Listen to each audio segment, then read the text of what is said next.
kumthah jingkah le mode hau bung mi le in sung min kum lun ke za pakai zin dam na na pe en ding in lun ki si in ngai dam na ki thu min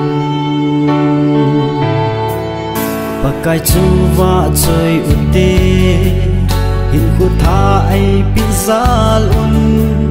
ima zau si ama lo a kim zau lo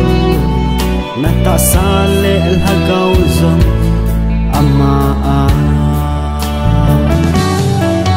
koi hi le krista a chu a ki sim kha a hi tai si a man bangin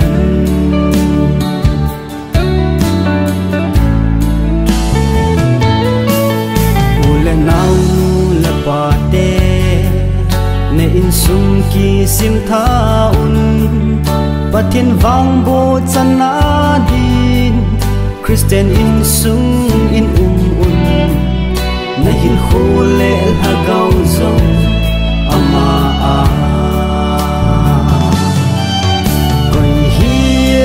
Krista a chu a ki sim kha a hi tai tin zo si a man bangin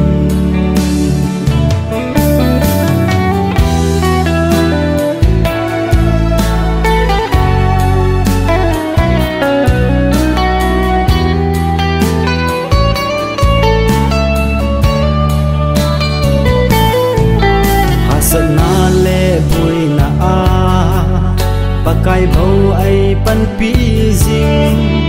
ami lung sin say dấu lâu amin thing chu lâu pi han lal imanu al chu va chơi ute